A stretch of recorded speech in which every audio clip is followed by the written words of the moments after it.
can't believe I'm regretting not watching more Isekai anime. How the heck do I get back to the real world? Oh.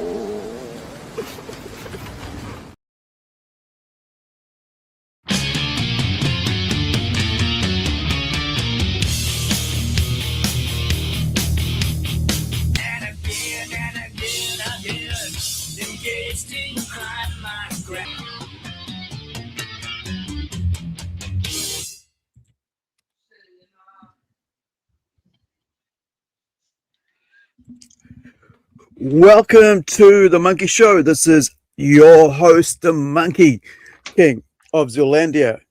And with me today, I have Iwakim. Hopefully, I always say that right or wrong. I always don't know if it's right or wrong. Hagström from Sweden, my artist on Zeolandia. This amazing book that he's brought to life, or the story, I should say, that he's brought to life into a book. Let me just bring this up for a minute, and then I will put you on center stage so you can tell us a bit about yourself. Here we come for our listeners and viewers who have no idea how good an artist you are, and about yourself, of course. And let me just showcase just one of this. But here, this is cover B for Fantastical Romi, which we'll be talking about today. In more detail. Let me remove myself.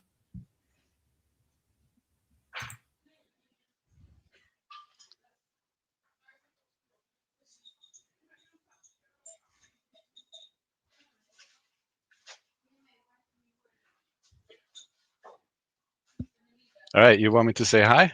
Okay, cool. Yeah, so my name is Joachim Hagström. I'm a Swedish guy, so I'm the artist on Zeolandia right now, which we're just wrapping up the colors on issue number 2 for you guys. So yeah, I'm a Swedish artist. I've been working on comics for maybe 4 or 5 years now, more like focused. Before that, I worked more with like illustration and classical arts kind of stuff. I got into comics when I was like 3 years old, reading comics, drawing comics, all that stuff.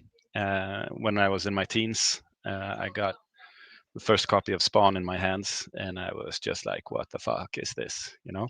And I just decided I want to get really good at this so I can do comics. I wanted to draw better than Todd McFarlane, which I don't know if I will, if I'm gonna do that someday. But yeah, I went to art school and stuff, and after that, I studied to be a physiotherapist. So I work as a physio, like half the week, and then I draw comics half the week, basically.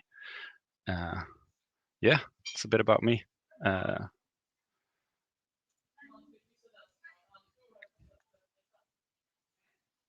Bring myself back on. I was just trying to get the images up so we can show people some of your work. And while I do that, I'll just get rid of that background. I think the background's a bit distracting for me, not for anybody else, but for me. Where are we? Gosh. Now, there we go. So,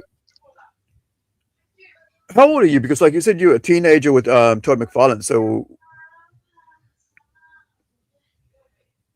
and you picked up Spawn. Sorry, when you were a teenager. That's a crazy thing to start off on. Like a lot of us started off on, I guess X-Men, Spider-Man, Hulk, and stuff. But you started off with Image as your. Was it the American comics that you picked up was Spawn, or was it that like you had other American comics that inspired you as well, but Spawn was the one that made you go, yo, this is what I want to do? Well, I mean, I read a lot of comics before I read Spawn as well. Like the first comics I got my hand on when I was like really small, that was like Transformers and this like old Spider-Man and stuff like that. Yeah. Okay. And then in Sweden in like the 90s, we got a lot of comics like Marvel comics translated to Swedish as well. So yeah, like Spider-Man and X-Men, and there was like a comic called Mega Marvel, which had like different kind of Marvel comics in it and stuff. Um, and there was like the what you call like Judge Dredd and Conan and all of those things as well. Yeah. And that I just kind of read all that stuff, and I was just drawing what I wanted to draw. Yeah. But then when I picked up like Spawn comics, because I think it was released in Swedish in Sweden pretty soon after it came out in the States, actually. So I think I got my hand on like the number one in Swedish. Yeah. And then I realized I just thought it was so good, so I just realized like I could just get this in English and I get it to read it Right. sooner. And I Yeah. think the American issues were at like number 10 or something like that. So yeah, I went into a comic shop in Stockholm and I bought all of them in English, and I set up like a subscription. Yeah. But yeah, seeing Todd McFarlane stuff, it was just like, okay, this is like a whole new level, because it was like gritty. It's allowed to be dark and scary and nasty and everything. Yeah. Kind of no holds barred comics. Uh, yeah, yeah. I don't think really Todd McFarlane shows in my stuff like the stuff you're showing now. Sure. But however, like I think what I draw now, it's a lot more. I try to somehow chase after some like how Greg Capullo draws. Like he was the artist on Spawn from issue like I don't know 30 or something like this. I think 30, 40, 35 maybe. For me, he is like comics illustration perfection. Looking back at Todd McFarlane, he kind of like opened the door for the gritty, more like detailed, really lined in comics. But Greg Capullo, he kind of like came and just blasted it wide open. Let me see. I'm just trying to look at some of the images here on Google and to bring up, and I can see what your inspirations, right? Because of this, because with Capullo, because I remember, I mean, I do love Capullo's artwork. It's Yeah. it's one of those ones where you go, man, that is, it's not trying to be overly realistic. It's got its own style that makes it look really cool, and I can see actually more Capullo than anybody else in your work, right? Since you mentioned it, let me get rid of that, change that. Because Capullo, I mean, it's like you said, he's not like overly complicated stylistically. Like there's a lot of comic artists that are like super detailed or super artistic and everything. But with him, it's more how he uses like poses, how he sets up the panels and everything. Yeah. Yeah. And how he just makes like expression. It's a lot, in the face and the eyes and all this with the Yeah. hands he's always doing. It's really cool. And like there you have the thing, this whole the whole running. It's classic Capullo as well. But his pencil work as well, like all the little tiny dots and little scratches, whatever you want to call it, but like little, little motion and shading that he does is quite, I can see that now that you mention it because of, if I look at this one here, just the way, and it's just, man, it's, it just shows inspiration. Like you look at this, right? There's what I mean.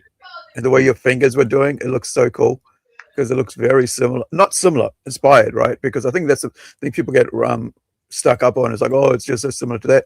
But unless somebody mentions it, they have no idea.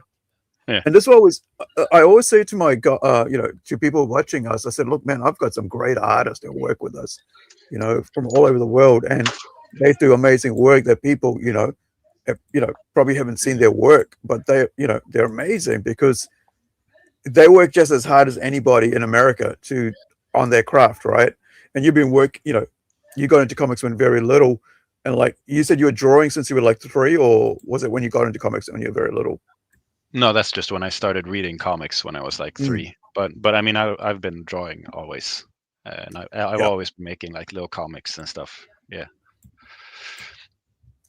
But I mean, Yeah. credit where credit's due. The whole Yeah. the line work and everything. I mean, Greg Capullo, he's been working with like the same one. I think it's two different inkers, like Mm. basically his whole career, and they do a lot of the kind of gritty, hatchy line work. They Yeah. put a lot of that into his pencils. So when you look like at Greg Capullo's pencils, I mean, all the form and the tempo and the composition is there, but Yeah. the actual line work, that's the other guys. Like if you've Yeah. read Wolverine Revenge, there he's doing his own inking, and you can tell it's like okay, it's very different because he's not probably not used to like inking his own stuff, or it's just when he inks it looks different because then he does it in his style. And you can really see the difference if you compare uh, like what you had up there from Fantastic Force, where it's inked by FCO. Right. Uh, and if you look at like Wolverine Revenge, where he's inked it himself, it's a lot more clean. Uh, I think I have. I've got. Yeah, I'm just bringing it up here. Like, give me 1 second. yeah. Shoot. I think. When did this one come out? I don't think I've read this one. Maybe, is it a recent one? With what? Revenge. Oh, yeah. It's pretty recent. It was last year, I think. Yeah. Ah, might have to look into it, but yeah, you can see his style, right? Even with this. Let me get this into another bigger. There we go. So everybody can see. Thank you guys for checking in and checking out our stream. Please like, share, and subscribe. Would really appreciate it. And leave a comment that might help us with the algorithm, as they say. So you can see here. Yeah, I see what you mean because that's. I've never seen. I can't remember if I've seen Greg's pencil work, but line Mm. work, man, it's so crispy. You Yeah. know. If you want, I can show some stuff. I bought some books. I can Oh just yeah, hold it up.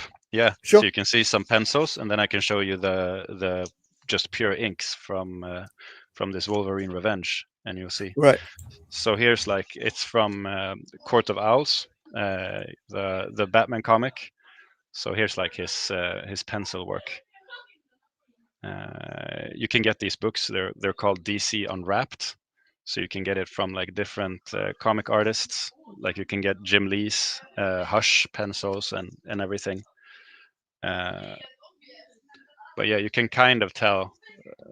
Let's see, moving the right way here. So it's like a lot more clean. He's not putting kind of the weight into the lines in the same way as when you see the inks. Yeah. Yeah, and you can get this book. It's really nice. I got like the hardcover, and then I found just because I'm such a Greg Capullo fanboy, I found here a French black and white edition of Wolverine Revenge. So it's just his inks basically. So here you have like his clean ink work, and I don't know, maybe it's like a detail thing. Maybe it's because I like his like FCO Placencia and these inkers he usually has. I like kind of the weight they put into the lines and the hatching they use and stuff. But I think when Greg Capullo does it himself, it's way more clean. The hatching is a lot more just like kind of straight line based. I mean, it's still amazing. He's still he's the best, but it's different. It's very different from when he has his usual inkers. Yeah. Well, I mean, it's. I mean, I've seen people who ruin ink. You know, pencilers' works, right, by their inking style, and it's quite sad to see that. And so, having someone that you can trust to ink your work, um, for a long time, like you said, for two people forever. Um, and that's this is part of you're just showing your Wolverine there, but this is what I mean by his work, like little details. You know, like how much time did he spend just scratching his little scruffy beard there, right? This so much detail and just and of course this is Greg's work, right? You said that he's the one inked this one. Yeah. Yeah. Let's see. Oh well, it's on some of the issues he did it himself. Let's see. Yeah. Because it's also let's see. Tim Townsend as well did a bit of the inking, I think, but on some of the issues he did the inking himself. Yeah. Yeah. So we're looking at one of the double from issue 1 of Zeolandia, Fantastical Romi, which is the first arc. So this is somewhere down the middle of the issue 1, and this is a battle between the ice dragons and the fire dragons. And we're going to go more into the story about Zeolandia in a minute, but I just want to show you this really cool battle scene. Just as man, this is not supposed to be. This is like a parallel. I'm not even trying to say it. I always get tongue tied with some words, man. It just doesn't work with me. Yeah, the Indian tongue with English language is not that good. So, so this is a version of New Zealand. This is South Island, and it looks so good. And so we've got. By the way, Iwakam actually colored all his work. So not only did he do pencils and inks, but also colored his works on this series, which really, is amazing. So I'm going to go back to the start, and we're going to talk about. Let me just pop there, and don't change anything. Oh, I haven't finished editing yet. I've been working on other people's comics. We've got Valley of the Kings. I've been working on getting that ready for the artist to do his final run on the artwork. So what I think this is planned for today for me to get into, start putting the final spelling and grammar, and then do another review check on this. So let me go details on this. All right. So I'm going to let you talk about a bit about working on this and the story and how you found it, because I can go on and on. All right, sure. It was nice. Like Romi, she's a fun character. I think lots of people can identify with her. She's got this kind of darkness in her. She's got this stuff she's dealing with. She's being kind of bullied by her friends and stuff. And Romelina as well is such a cool character because she's just so out there somehow, kind of whimsical and crazy, and you don't really get to know her in issue 1 and 2. You just know, like, okay, she's just this super powerful wizard lady who's just laying somewhere. And I mean,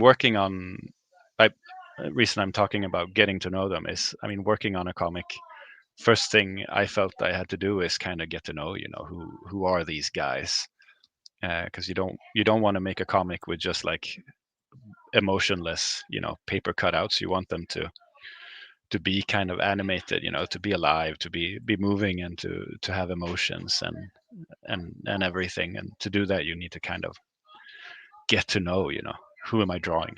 What is this person? Who are they doing? And drawing comics for you, man, you make so many characters. So one of the fun challenges is just kind of getting like, okay, so all right, we have this guy, and then it's this guy, and then it's these 3 people, and then it's these 5 races of creatures, and in each race we have these 3 main characters, and it's a lot to get to know and get into. You think it's hard for you, man? Like my brain, I'm trying to remember like from one story to another story, and sometimes I forget who they are, and so I go and I actually ask, like, sometimes I ask the artist, okay, which character are we? Wait, is this like the other day was like Lossie or Gava, right? I forgot who was Lossie. And, no, actually, it was like a Fossey Grim and and the one with the wings, right? So there's a Fossey Grim's the one with the water spirit, and then there's the one with the wings, which is the Valkyria character. And I'm like, I kept calling the Valkyria character Fossey Grim, and I was about to write it as a Fossey Grim in the story card, and it just got, I just lost my brain. And I was like, no, go check online. And I had to Google it again to figure out, because you had done the artwork and I was doing the character for that. I mean, the character cards. And it was just, yeah. So in this story, there is actually kind of like three main characters. You have Dramzel, you have a young Romi who just arrives in this world. Oh, by the way, the world itself is called oh gosh, let me get, see what I mean, like, forget what I'm, forget where we are with some of this stuff. So this is another alternative version. I won't say parallel anymore because I'll get it wrong. Alternative version of New Zealand, which is what in Japanese language is called an Isekai. So the actual world, which is, in our world, is called Earth, but here it's called Akashara. But so in Akashara, which is a huge, another world, there's a little country called Zeolandia. So we're concentrating on a little area, which is over here, called Rastria, right? Which is Water's Reign, and a palace here called Rastria, which is basically where I live right now. So we kind of made an alternative version of New Zealand and my city, and we then went and created a whole lot of characters, people, creatures. It's just like a sword and sorcery, beast folk, demons, no angels in this one. That's one thing I've noticed, that in Japanese isekai, they don't have angels, right? A lot of them don't have that. Some do when they get into the supernatural, but a lot of them don't. And so what was like drawing, like you said, it was a bit, so many characters, but what was like drawing the different variants of the beasts and so on, and animal characters? Well, I mean, you have you gave me a crazy amount of descriptions and everything to kind of look at, which makes it a lot easier. I mean, I'm still kind of working on my own imagination, and to be honest, I only really dive into all the kind of example pictures you give me when I feel like I don't really know what you want from me here. I get a lot just from reading the script and just kind of letting my imagination just roll away, I think I already have a kind of image of how most kind of mythological creatures look and stuff like that. And I mean, you're super flexible as well with how I do everything. If you were like, but you didn't capture, I wanted to have 3 toes, not 4, then I'd probably be a bit strained, I'd be like, shit, I gotta redo it. What the hell, man? But you're super open with me just like doing what I want and making it how I want it, which makes it really easy. I like just kind of, digging into my head, and when I draw, I kind of check out, and I just kind of let it happen. And then when I'm done, I look down and I'm like, oh, cool. Look what I did.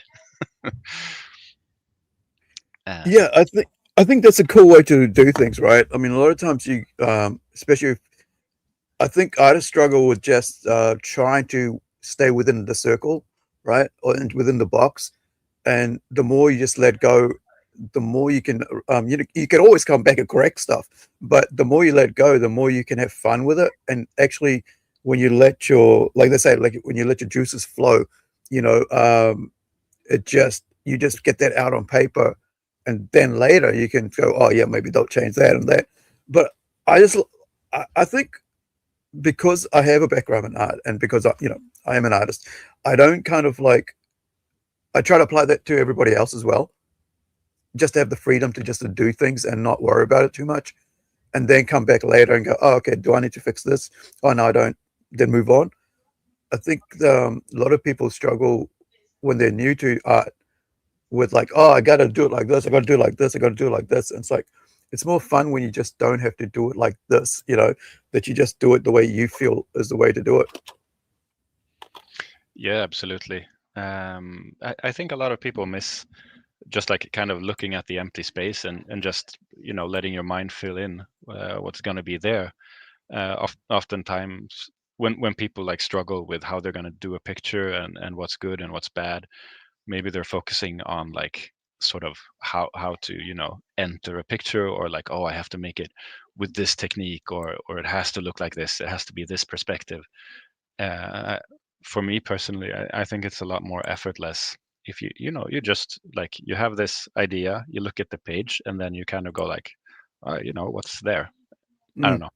I think I have, my imagination is a bit maybe overactive. I often feel like I'm just kind of filling in what's already on the paper in my mind. So I Yeah. kind of have a finished picture to to work from already. Like this is just them crossing into Rastria, which is what I was showing earlier, this huge palace kingdom that we've got for the Alps, that I'm actually going to try to make out of Lego. It's kind of like a centerpiece. I've got my Hogwarts now, so I'm quite happy about that, which is really great because it only cost me $20 US, which is like for something that's like $200 that came out a few years ago. And man, I just, every time I look at this, I'm like, start doing the Lego, and I'm like, no, I got to work. And yeah, so we've got all these amazing creatures. I like just the fact that you can bring in so many different, oh yeah, have these at the back here. There's this one and that one. Then you just like do your own thing, and it's really cool because it means that like working with someone who's just free to work and do their thing, it makes it easier as a writer. And I think a lot of people don't. I guess the kind of thing they're like, oh, it's the writing's such a hard job. Yeah, it's a hard job coming up with it, but after that, you give the hard job to the artist to actually come up with, fill in all the blank pages, and what do how you fill that blank page up with it's just amazing. Like we were talking about earlier about the expressions and stuff, right? Just a different, like even in this, you got like 4 different expressions, just in the people's faces here. I love the guard's expression. Yeah, it's like, what? Just so tired. Yeah, it's like I'm working all day, and now what I gotta do now? Yeah. Everything was going so well until you showed up. These people showed up. Yeah. So so the idea here is the story of Zeolandia, Fantastical Romi, is that Romi arrives in this world accidentally after getting in an accident. It's like all Isekai stories do work out, is that they end up in certain places with due to another world, due to kind of like a reincarnation. But in our world, we don't do reincarnation. We actually move them there through fantastical means. Like you can walk into a fog and you'll end up there. You walk into a cave and you walk into there, which we'll find in issue 2 happens to a Japanese person by the name of I now forgot his name. Do you remember his name? No, just because you forgot it, I forgot it as well now. Yeah. Was it like Takeshi or something like very classic Japanese? Yeah, it's a classic Japanese, but he's named after oh gosh, let me see if I can bring up issue 2. He is named after Takashi. Yes, he's named after a very famous Japanese director, writer, singer, filmmaker, actor. Kitano. He's one of my most favorite Japanese personalities of all time. So where are we? Issue volume 1, volume 2. So yeah, so we've been, like it's Ilkin was saying early on that he's actually coloring issue 2 now. So we're going to be releasing issue 1 and 2 together. So how's it been like, working on the script itself?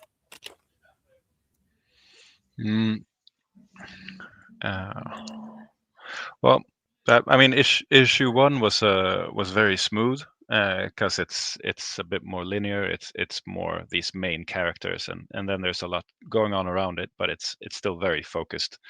I mean, issue 2 really starts off with like a bang, and it introduces like so many new characters. So when you gave me issue 2, I was just like, okay, I'm gonna take like a week and just draw all the characters to just sketch them up. I mean, praise to you as well for writing really good scripts. You're very detailed. Sometimes I have to kind of in my mind sort out the details so I don't get lost in your storytelling. But you're like, yeah, you're very detailed, so it's easy to work from. Sometimes I've gotten scripts that are just like a few sentences for a page, and it's just like, okay, go ahead and fill in everything. But you really paint a picture when you write up your stories. So in that sense, it's very easy to work from. It's like, okay, this is happening, and let's do it. And also that you're very open to changes. Like I think this one was in the script, it's 2 pages, right? And I suggested we make it like a big splash page where we combine those 2 pages to just get this battle scene and everything to work right. Didn't we make like 3 or 4 splash pages or something from issue 2? It was crazy.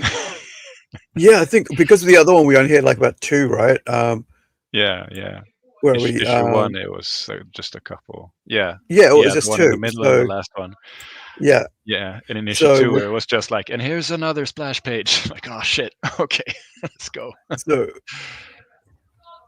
1, 2, and 3. Okay, we just did 3. But yeah, 2 of those were my idea. Yeah, because like it works better, right? Because sometimes when you're trying to visualize something as a writer, you're not gonna you try as hard as you can to see it as like in a visual form, but sometimes until it's scratched out there, storyboarded in detail, it really doesn't work. So that's why having an artist to work on it is so much better. Because the other thing about this is that you have your own style and you have your own thinking pattern, right? With imagination, that's the word I was looking for. Your own imagination and stuff and creativity that you bring to it. So with that in mind, it makes it so much easier to go, okay, flow with this and let's work together to make it whatever it needs to be. And I mean, this page, like I was having such a hard time trying to figure out how to write it, like, because I'm like, okay, this is like something happens 50 years ago, but I got to make it work with the timeline that I'm writing in, so it falls back into the story that we're working with. And so that's where the details come in. So I'm like, I hope I don't mess it up, because there's a chronological order here, right? Otherwise, people read something else I'm going to write that doesn't make sense in the line work. And so I had to go back and write a timeline, like this year this happened, this year this happened, this year this happened. But then also with you drawing and coming up with your own style of how the armor, right? I don't have to go, hey, do the armor this way or do the armor that way, and just go for it. It's just such a great battle scene, man. Especially for opening page, right? Because now I think issue 1 of the other one was just Romi getting chased, where this is like you just open up into this huge, crazy lot of blood and guts going on. Yeah, it's see, something I was gonna say. Like for this page, it made the reason I wanted to splash it is like it was the first thing I felt like where you put in your script and it's like it's really like gritty. There's lots of blood. There's battle, and it's like chopping and all this stuff. So I was like, okay, I want to make this big. Like I want to really get into this one. Yeah.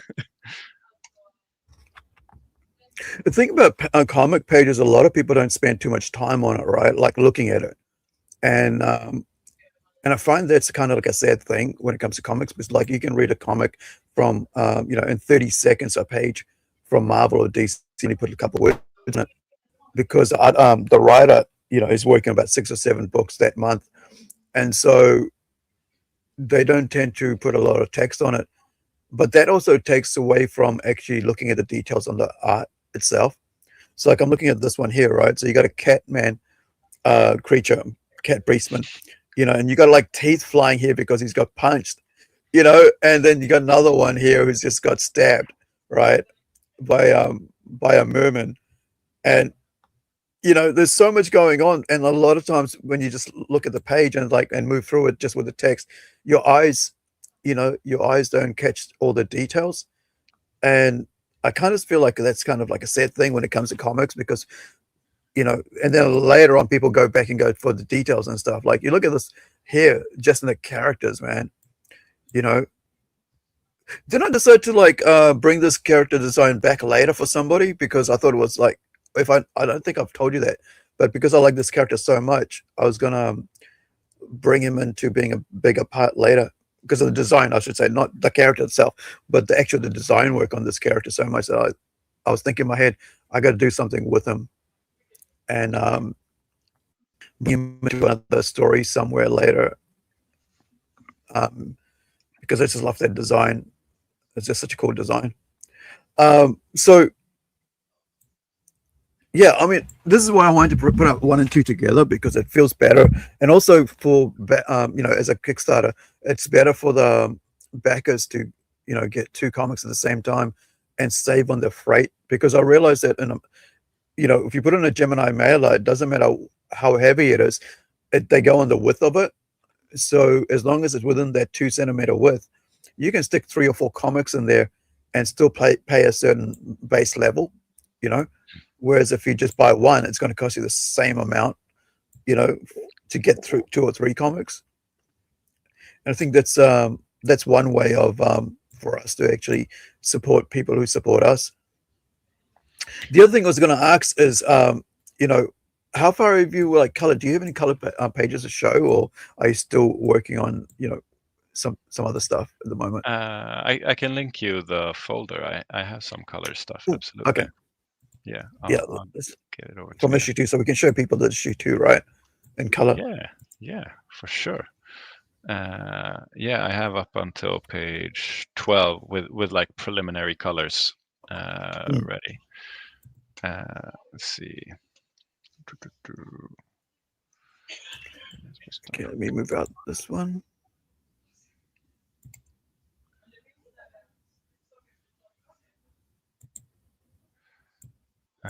I think no, you don't have the link already to the Zeolandia Dropbox 2 folder.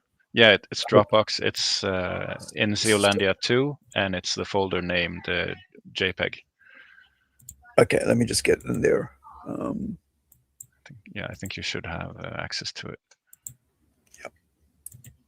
That's true. I just moved to a new computer, so it doesn't give me freaking updates when I think it was last year, and I should get that there. Let me. Yeah, I forgot to put it into my you know how you have that little in Windows PC, they have a bunch of little tabs open, shows you what you actually what's working in the background. So usually there's a Dropbox tab there, and I even added that to this one, so I don't see anything show up. Actually, I haven't seen anything show up for 2 months, which is probably why I didn't see any of your color pages. Yeah, see, I've even got page from Tomas here that I haven't seen. So let me see. Actually, let's go to Zeolandia and we'll find it there. But oh, by the way, so what other works are you working on? I mean, are you allowed to share that about? Yeah. So I'm working on one thing with an Irish publisher called Fool's Moon Comics, which is called The Ring of Weird. So it's like a sword and sorcery kind of Viking Age fantasy comic. So I'm working on that one, and I'm working on a sort of private thing as well right now. A story I wrote and started working on like 3 years ago, maybe. And then I kind of put it down because I felt writing was such a hassle. I didn't know how to write at all. So I was just like, all right, I'll put this aside until I learn how to write a script and actually build a story. But I started drawing that one now. So I've drawn like 20 soon pages of that comic as well. It's more like a post-apocalyptic story set in Stockholm. So stealing a page from your book, making it set alternate future dimension-ish, but where I live. But yeah, Zeolandia, Ring of Weird, and my comic, that's keeping me plenty busy. Yeah. Well, it's good because when you're working on other stories, it actually helps your imagination grow a bit more. Then, because what happens is when you concentrate on one work, you get frustrated when you get into a corner. And so if you have another work on the side, that you're working on, you can, when you jump back and forth, it actually helps your imagination like not get roadblocked. A lot of people, that's why like everybody goes, writers usually go, I've got writer's block. I'm like, how do you get writer's block? Maybe, because they're working on just that one project, right? And it makes it really tough for your creativity because we're not supposed to be just stuck in one place all the time. I think we should be doing like several things at the same time, and that should allow, that would allow us to actually have a bit more flexibility on how imagination works. Well, that's what I found anyway. So can you sorry, what was the name of that file again? Zeolandia 2. And because I've got circles, headshots, scans, and work files in that folder. And then there's also another folder called Zeolandia 2024, which is our main folder. So yeah, can you grab the Dropbox link? That might be easier for me. All right, I'm gonna try to grab the link. There's something being a bit iffy with my Dropbox. It's not letting me find links. I don't really know what's going on with it. Because I've got the craft folders and I can't open the KRA folders. I can't open those ones on Dropbox. Yeah. All right. That's what I'm trying to figure out if it's the right folder that I'm on. I get it. So just give me some. Sure. Have patience with me. I'm gonna try to fix it. Let's see. It's not letting me. It's not letting me grab the link directly from my Explorer thing, so I have to log in and fix it. There we go. Okay. While you do that, what I'll do is I'll put on a song in between that, so that'll help us to give us some time. So give me 1 sec here. I will get to the page. I need to get out of there, get out of this, and I'll be able to find some other stuff as well that I was for work wise to show. Let's see. That's the other thing. I was like thinking, well, why is Nico still drumming here, right? Because he's not supposed to be drumming because he's not able to drum anymore because of his injuries. Drumming for 40 or 50 years. But yeah, so being 15 years old, being the reason why, right? But it's such a cool grindy song. Hopefully they've had more than that. I haven't had a chance to have a look at it more in depth. Who cares? The band. But so I'm gonna open up the folder for this is out. Get rid of that, bring this back up. And so it's for me, man, it's crazy like seeing all this huge work we've been doing, right, for the last year or so. What did we start in 2024 or late 24? Late 24, I think. Yeah, Yeah, we've been working on it for like a year. yeah.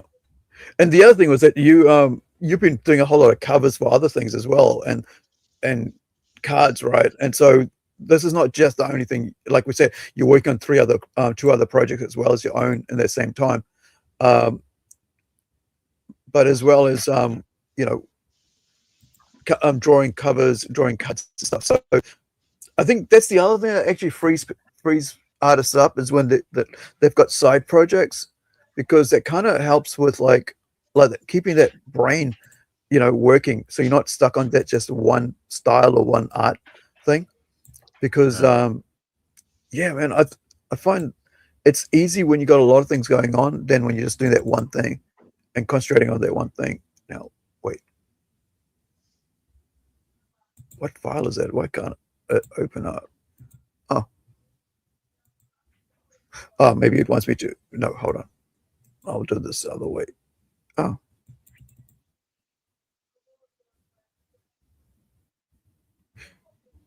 okay. Maybe it's not letting me do it through that. Do some weird reason. Did you only Get out. share Here we go. Clip Studio, maybe? Yeah, that's what I was trying to do. So now I'm stop doing that and I'm bringing it to the.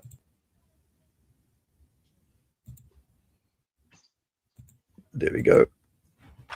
Here we are. Now we can see the same page colored. Gritty. Oh yeah, I was just thinking, wait, why is the sky that way? And then I realized, Yeah, you asked for it. the sky. Yeah, I was like going, wait, what's with the sky? I was like, oh, that's right, that's what the sky is supposed to be like there. Yeah, yeah, that whole fantasy look, man, it's so cool. Yeah, and the thing was that, like, the only reason I thought of the sky being that way is because we had the about that thing, right? Aurora Borealis. Yeah. Yeah, that yeah. When I was writing this is when I was like, I think it was, I can't remember when it was I was writing it, and it happened here, like the actual sky thing kind of took place in New Zealand at the same time, and I was like, oh, this would be great to make this bring that into this world. And so yeah, it's like, and now that now we put that in there, it just looks so cool. So and that's the thing, it's just a simple thing, right? Just changing a sky color, and next thing you know, it's like, oh, that's a fantasy world straight away. It's like some details like that, like,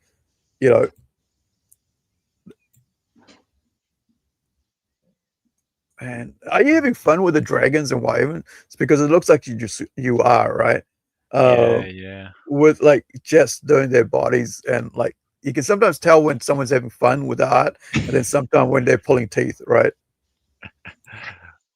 I mean, like monsters and creatures and all that stuff is super fun. Like for issue number 2, the merfolk and the orcs and everything is just like, yeah, that's good fun. Dragons are a bit weird, to be honest, because there's not really any. You can't really draw like a parallel to an animal very properly. They're very much like their own thing. Yeah. So when I was like designing how to draw like Dremzel in his dragon form and stuff, I was really like scratching my head like what kind of proportions the dragons have, and how do I make him look like, he's got to be like majestic, but he's also got to be cool, but he's got to look a bit kind, and you don't want him to be like a copy of like some other like super specific kind of dragon, because he's got to be this sort of classic fantasy dragon, but also kind of his own thing. Yeah, I was kind of wrecking my head over it until I was like, okay, this is how he looks. Yeah, I was just gonna try to bring up his Dremzel's looks. Yeah, so you got this one here, right? How do you make a dragon be more human looking, as well as like being a dragon? And this little thing always gets me, because he's like this here, It's like because he looks really human with the way he's pointing, but then like you see him like this, and now you see him as a real human, like with the arms folded, but here, it's his dragon form, just crazy. Yeah, and I think I don't know. People are probably gonna maybe gonna comment on like what size is he really? Like, is he big? Is he small? I don't get it. It keeps changing. I think it's because I kind of change his dimensions depending on like, is he supposed to be approachable or is he supposed to be terrifying? Like, yeah, on this one down a bit there. This one here, yeah, because there he's kind of massive, like he's way yeah, in the background behind Romy, and he just looks kind of huge. But in this one we had up before, where he's talking to Romelina, there he's like, oh, he's not that huge. And then on the B cover where you just see his head, I mean, there he's absolutely massive, because then his yeah, his head is like twice the size of Romy. But I mean, I think it's believable because he changes from human to dragon, so he's obviously changing size, like depending on what he's doing.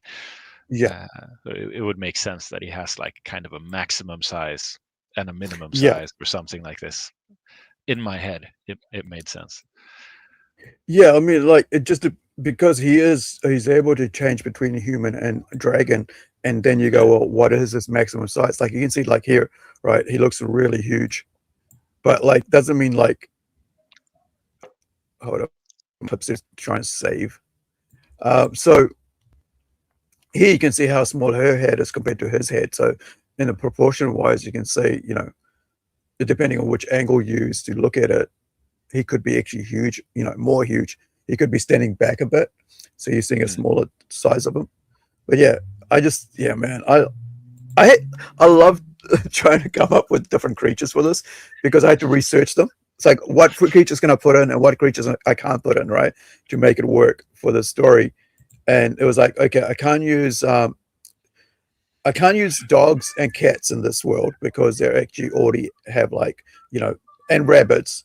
So I got to come up with some other animals that I can use as domesticated animals that aren't, that don't exist in this world, right? We have pig farming and bullocks, but we don't have those people like pigs, like mare pigs, like beast pigs, so you can't have human beast kind of like characters or bull beast characters, because we're going to have them as like food. So we can't have them like also exist as these creatures as well. So this is Takashi we were talking about earlier about inspiration behind this character. Character is actually Takashi Kitano, the Japanese personality. Have you drawn like some of these characters are like characters before, like Japanese characters or samurais, or dragons before? Not samurais, no. I mean, I've read like a lot of manga, and when I was younger, I'd read a comic and then I'd draw like the coolest scenes in them and stuff. So I mean, I've read a lot of like Blade of the Immortal. Yeah, it's So my I favorite. think like yeah, such a good manga. It's crazy. But like his outfit and the weapons and stuff, that's probably just me drawing Manji from Blade of the Immortal. Straight up. But with a tidier haircut. Yeah. I mean, Manji is the only character that I've ever wanted to cosplay, and I did cosplay, and yeah, it just, man. That's why that's why I had to bring in a samurai into this world. And I mean, we bring in other characters into this world, but like I had to do it, and then to make him like a side main character with his own main character, elements, rather than just like, oh, here's a samurai, and let's go, but more like make him a kind of like a central figure going forward, rather than just a nobody, just like as a bit side character. You show him up, and then he's there for about 2 pages, then he's gone. But like I wanted to have him like more, more part of this story than anything, because I was like, I do love the whole culture, and I do love the, because I watch a lot. I mean, I watch enough. My first introduction to Japanese culture was actually through samurai and gangster movies. So, and I think it might have been actually before anime. And so, having a samurai here from like Edo period, which he's from, man. And then I had to go and research names and stuff, and like where is this guy coming from, and then that place, and what has changed. But actually do it without actually being too, too exact. And that's what I like about our story. That, like, I mean, with doing fantasy, you don't have to be too exact. And there's certain things you can do and certain things you just can't do because it might be sacrilegious in their culture, you know. Yeah, but are we really gonna respect that? Oh, I mean, there's a certain degree of respect, and then there's a certain degree of just being a weeb, right? You just take it all in. Yeah, everything's got to be exact. It's like no, we just got to have fun with it as well. And I mean, this is fun, like having a samurai have a fight with 5 orcs. That's like, it's great. Yeah, that's good fun. Fighting Oni, that's what they. Excuse me, I'm just gonna have to clear my throat. Yeah, that's what he's calling them in the script. He's calling them Oni. Yeah. Yeah. So they're orcs, but like they're now in Japanese they're Oni. So he's got to go out and say he doesn't know they're orcs, right? For him, they're just like another. They're not yokai, which is like spiritual beings, but these are solid creatures he's fighting. So for him, these are Oni. And I only found out that because I had I was interviewing a manga writer. I mean, a comic book writer who's doing a story about Oni, and I was like, man, I'm having trouble figuring out if it's a yokai or if it's Oni, right? And then he goes, oh, these are Oni because of such and such. And it's like, thank you for so much, that because because we're going to be working with spiritual characters in the tortoise, and so ghosts and stuff like that, and so that had to be like, okay. In this one, we work with Oni, and in that one, we kind of work with yokai, but not really yokai because it's, indigenous cultures. So the other thing was like, man, like, you coming up with your own designs on these is amazing, man. Just letting you do your thing. It's just, takes so much of the stress away from like, what do these characters should look like exactly? It's like, what?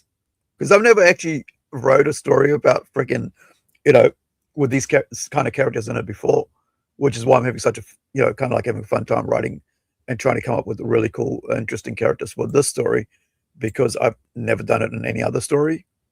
And so it's kind of like writing a fantasy sword and sorcery story allows me to just let my, juices flow, right? My creativity flow, imagination just go crazy. But then to have you bring that to life, man, is just awesome. Yeah, that page is really nice. I had fun doing that one. It's one of my favorite pages from all of it. It was nice doing like this battle scene. No, the one you put up, the one where they're in the forest. Yeah, there's so much detail in this. It's just ridiculous. It was nice because I mean, there were all the battle scenes in issue 2. It's like a lot more action based than issue 1, and it was really nice to kind of wrap it up with this like really scenic, just very like, this is calm, and they're talking, and it's just really like detailed and more depth. It was a good feeling to kind of wrap the issue up with this picture. I lettered this like about. Change the lettering, I should say, after about maybe 4 or 5 times, just so that that's what's happening here would be central. You can see me, I'm like going around it, and rather than just going here, shoving it right over here, because I wanted everybody to see the details. And it's one thing, like I mention it quite often, but I'm pedantic about making sure that the people's, the reader's eye is on the artwork, and so the lettering when they're reading it doesn't, doesn't cover the artwork, because like there's so much time spent on this, man, that people don't realize that artists do, and I don't want to like take away from that by putting, because I could have just chucked all this over here, right, and covered all this up, and like no, I was like, oh, he's given me space, so let's work around that space, you know. And then here, right, just a look and not putting any lettering here, and just Yeah. it's like, can I even make it more impactful with the artwork by just not having any text there? Because it just makes you look on his face. He goes, why is he quiet? But then he goes and says that right on the next panel, because because he goes, oh, how's your mum? How's your mum? So he's like, she's dead. yeah. So he's like trying to concentrate on, like, he's trying not to lose it. And then he kind of like, so I made his voice crack, because he's talking normal, right? Like over here, like I was told, this is as a child by my mom, whatever, mother. And then his voice kind of like, I made, added this different style of speech bubble line, so you can see that's different to what he was talking about. So it becomes more impactful, because he's just talking normal, and then he comes here and it's like, okay, I buried her a long time ago, kind of emotional moment, because, and I think that's something that like I learned while lettering, that you could use speech bubbles in a way that can also enhance the story and enhance the reader's experience of it. But yeah, man, this is such a cool page.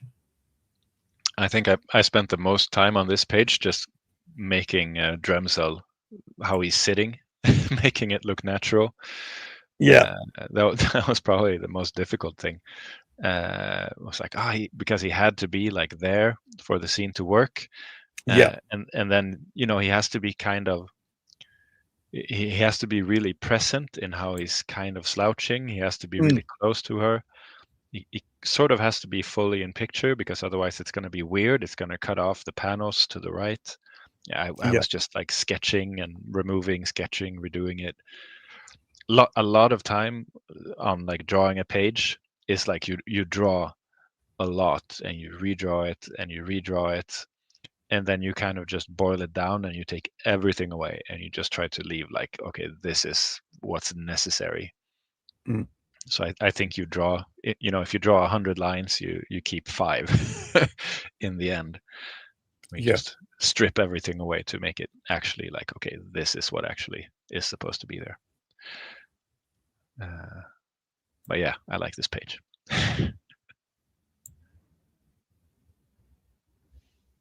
Man, I was just thinking about like how I've never actually thought about these characters before until writing the story, right?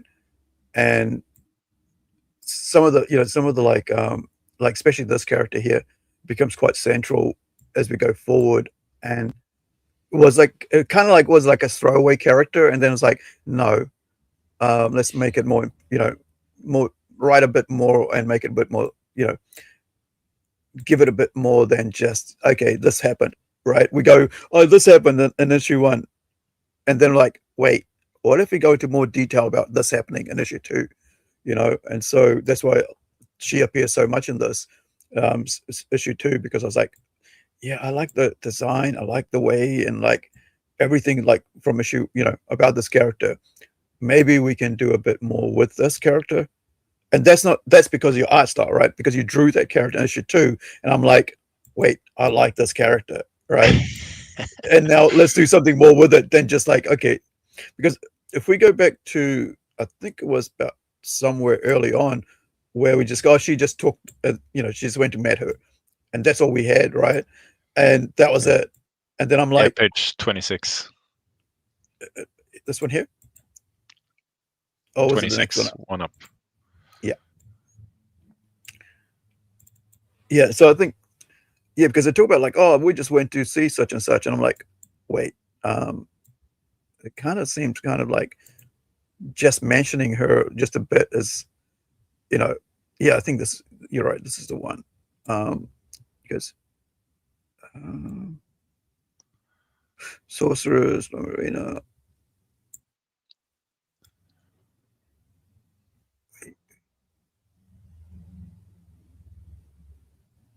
Is it about here where she talks about it? No, she talks about it like when she's Oh, yeah. her, isn't it? Yeah, it's like the same panel, or at least the page where she's visiting the Dryad. That's the Hold on. page So before this one, I think. yeah, this one Yeah, here. exactly. Yeah. Yeah. So I had the wrong. But yeah, it was 26, but like the numbers got me wrong on the when I was looking at the page. I was like, wait, what? Yeah. So this I saw this. I was like, wait, we should do more with this, right? So when I went to write issue 2, as I was saying, it, I was like, I got to expand on this character because it looks so cool, right? I was like, just having that one panel isn't going to do it, to show how important this part was, because it's like, a lot of times, like when you're writing a story and the character's kind of like that little bit of information is just throwaway information, and I'm like, well, I want to know more, and so this was like, how do I make it more, right? But man, look at this work that you did. I was just Yeah, I had fun making this one as well. And I mean, she can't be a throwaway character, because it's like, okay, she gives her magic. It's like she's super central. She's yeah, obviously like super powerful, like godlike creature, and it's yeah, just like, oh, and by the way, I met this creature that is like supernatural mega entity that may give me magic powers. No biggie. It's like, yeah. you gotta go And deeper, man. well, like in the manga, they call it S level, right? Yeah, exactly. The Yeah. super level and most important. It's like, I was like, yeah, it's like this, because when I started, so when I wrote, I mean, when we did this part, right, for issue 1, I went back and said, well, what's the background on these creatures, what on this character and stuff, and I ended up like writing this whole history around them, which is what we end up with issue, later on. Gives this world, so much more depth, because we have this huge, like, was it bibliography or whatever what is the history of such and such, that I'm writing up, and so every kind of like decade or century I have something happening as a background to why they, how they ended up at this place, like we see in issue 1, right, when we had the big issue 2, sorry, at the start, where we had the big battle scene. Hold on, I think, is it there?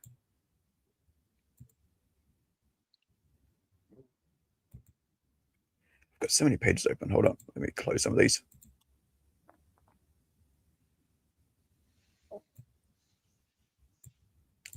Yeah, so we had this one here.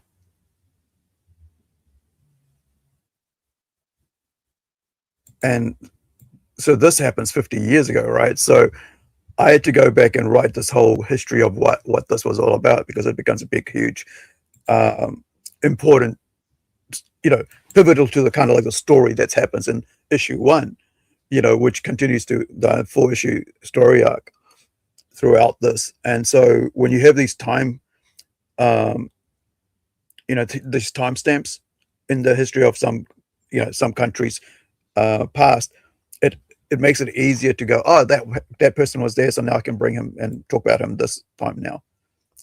Which kind of reminds me, so like, and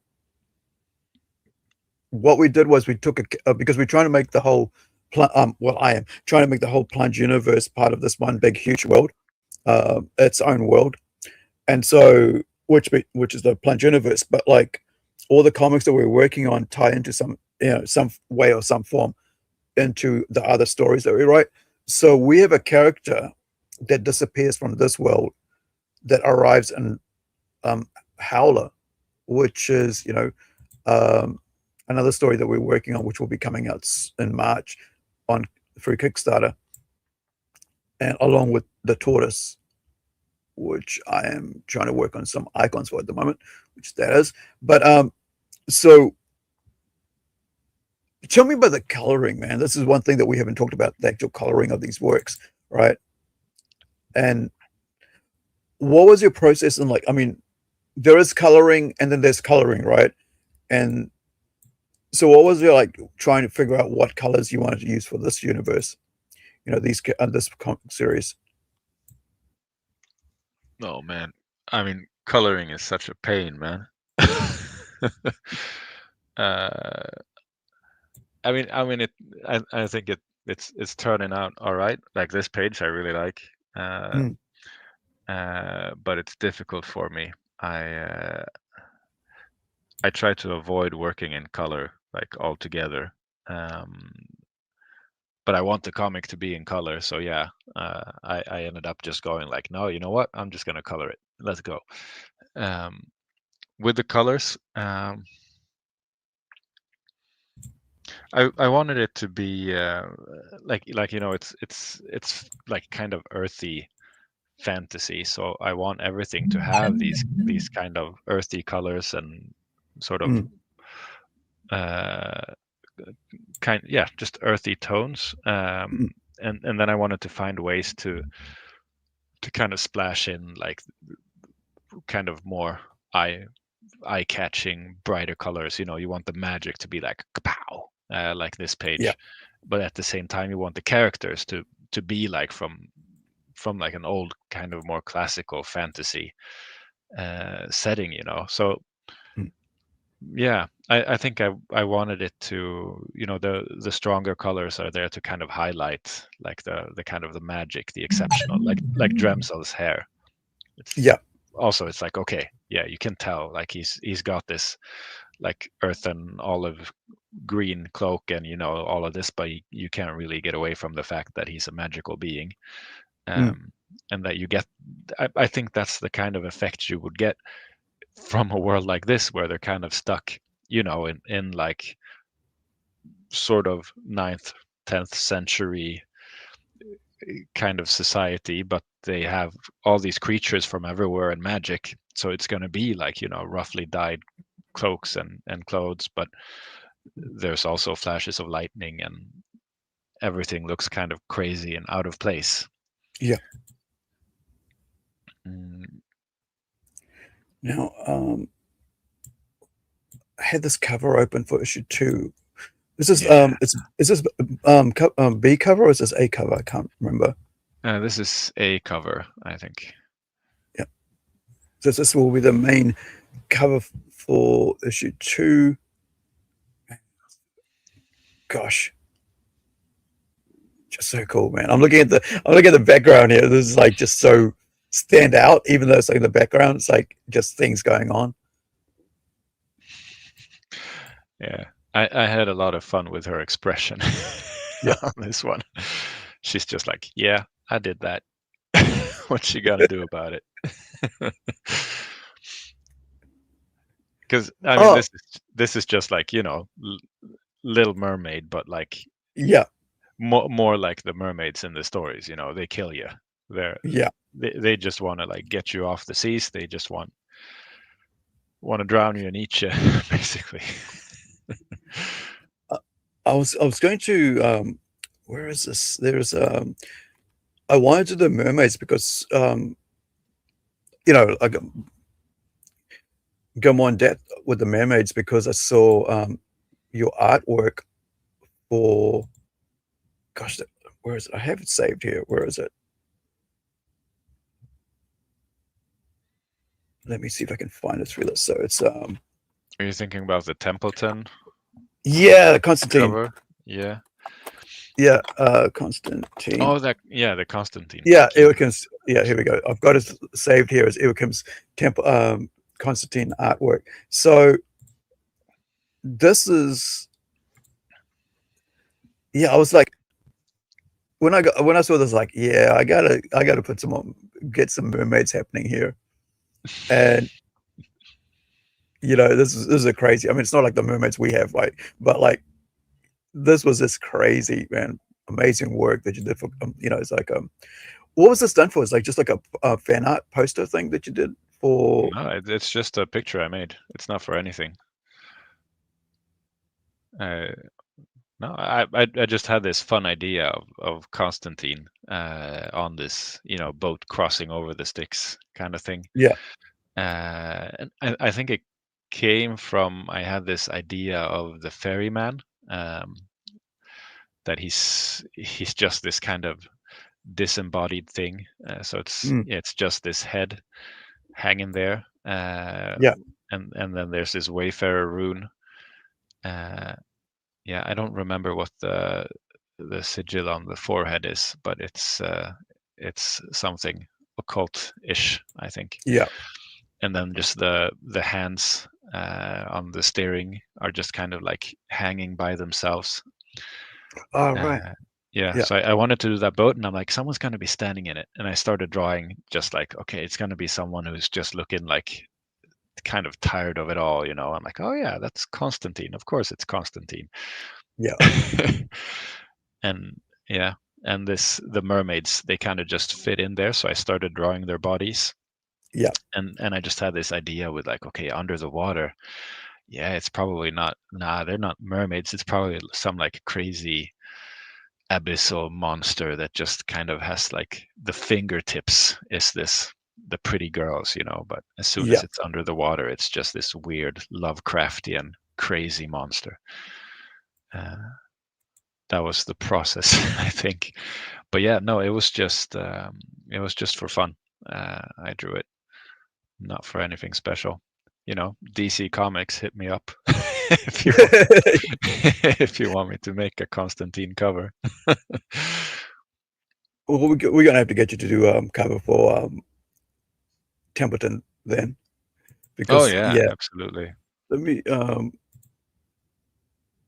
see if I Yeah, can. because the covers I did, the one I did for Templeton, that's just the succubus sitting down. Yeah. Yeah, that was a bit of a quick one. Yeah, it would be fun to do something that's more like intense. That's a bit more. Yeah, we've got crazy. issue 2. We're going to be putting out issue 2 as well as issue 1. So we'll give you a chance to do issue cover for issue 2. Yeah, that'd be Yeah, cool, man. absolutely. Yeah, So with this is the this one, cover. I just had the idea of like someone, you know, summoning a demon or a succubus, and they're like, oh, this is gonna be great. And then this one appears, and you just see her eyes, and it's like, oh shit, I'm dead. Time to die. Yeah. Was it? Oh, wasn't it? Wait, wake up. Yeah, that's it. Wake up. Time to die. What movie is that from? I don't remember, but it's very familiar. Yeah.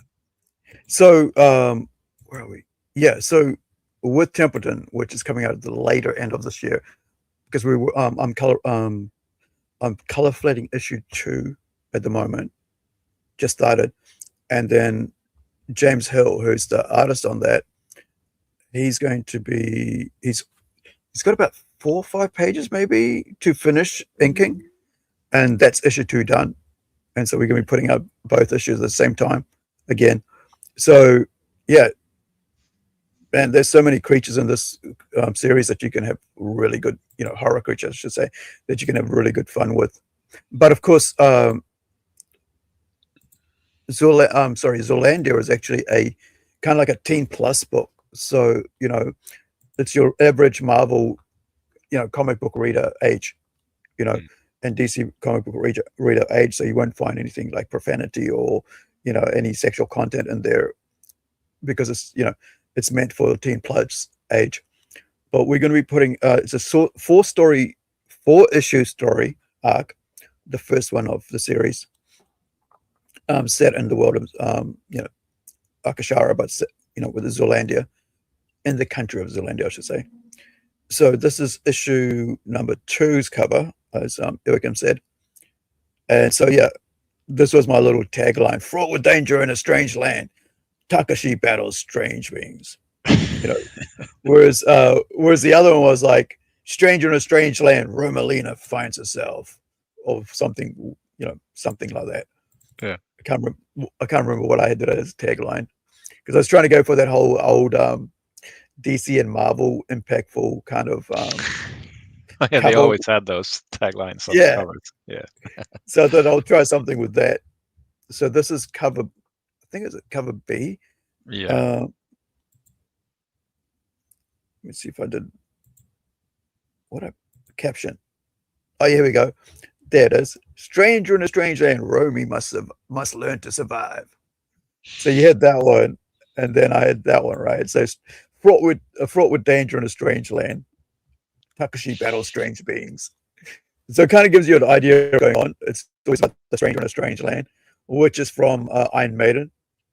Stranger in a strange land.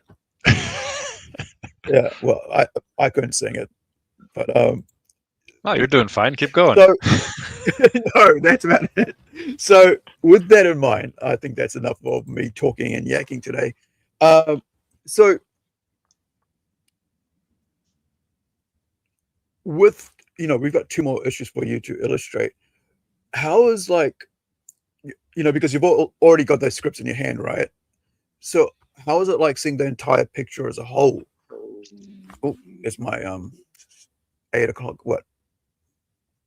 Waking up and live streaming straight away with just coffee. So what is it like having the entire story in front of you now with the 4 issues, with 2 issues already done and 2 more to go?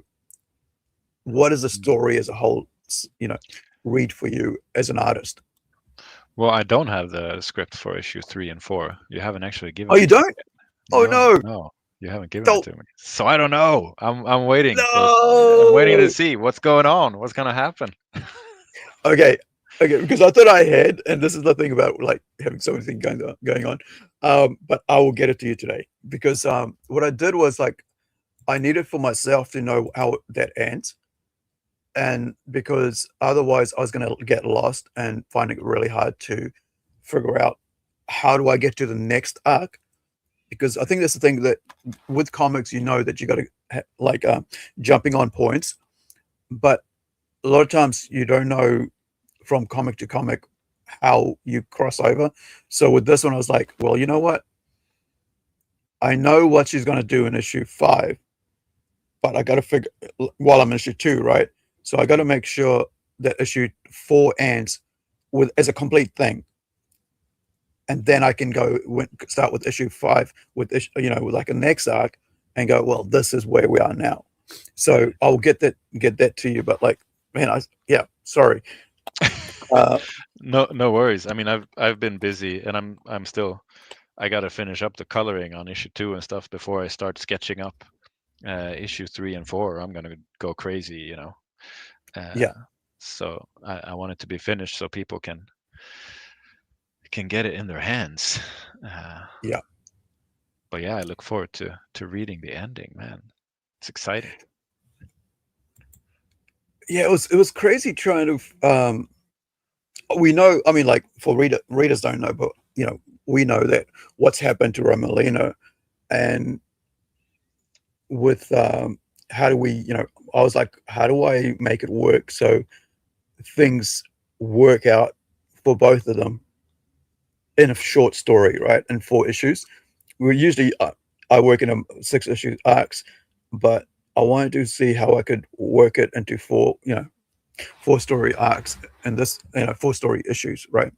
Sorry, 4 issue arc, and how to make it work so it's actually readable and everybody gets what they're supposed to get, fulfilled, as well as the reader getting the whole story without going, oh, I gotta read the next issue, something's missing here and something's not working out, but still also have an appetite for the next issue, and so yeah, I was like, I gotta get down and make this, sit down and really think this through. So with that in mind, I will end with Stranger in a Strange Land from Iron Maiden. And thank you everybody for joining us. Thank you, Joachim, for taking your time out of your evening, spending some time with us. And really appreciate your work on this. It's really making, I think a lot of people might not realize that, like, when you're a writer and you're coming up with ideas, because like this whole story came out from a dream where a little a woman, right? Like, no, sorry, didn't even know it was a woman. Just Boots running in the forest, which you'll see in this in the comic book. In my dream, all I saw was like Boots running down this forest, and I woke up thinking, I was like looking around in the forest to see what's happening with this. Why is these Boots running in the forest? In such kind of like fear. And then I was like looking around, going, wait, somebody's chasing them. And then I woke up. I was like, wait, what if I did something with this? And now we have this whole universe, right? Out of this, just that little tiny speck of a dream, we have this whole new thing come to life in physical form as a comic book. And I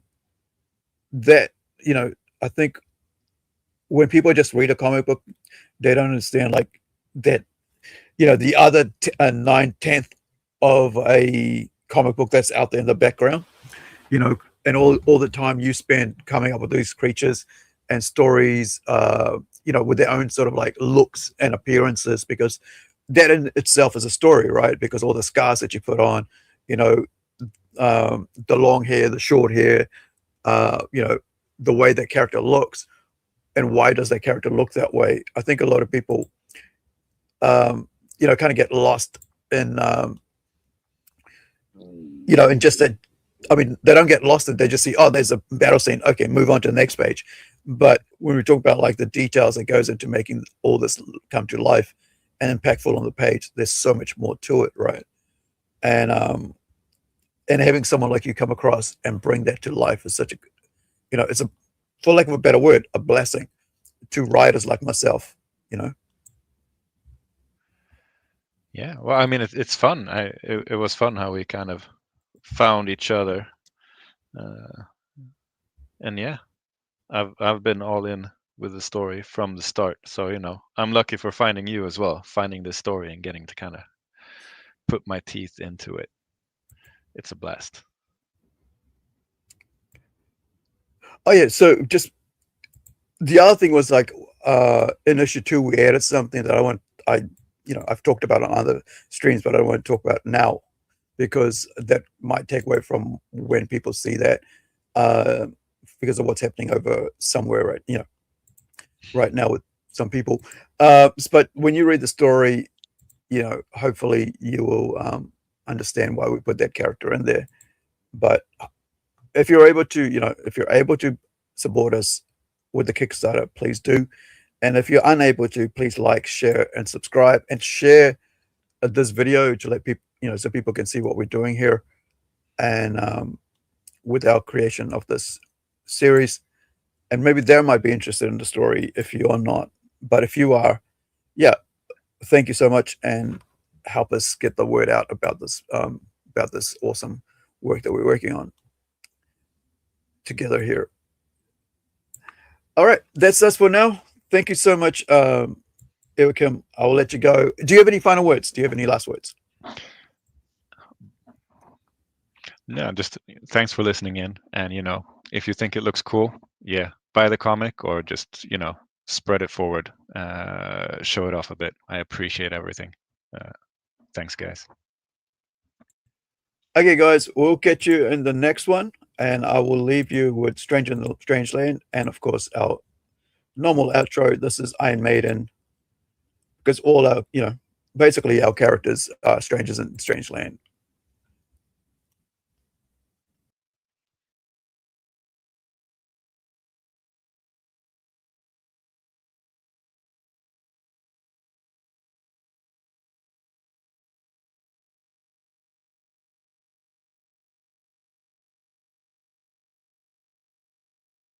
Nope, nope, nope, nope, nope, nope, nope.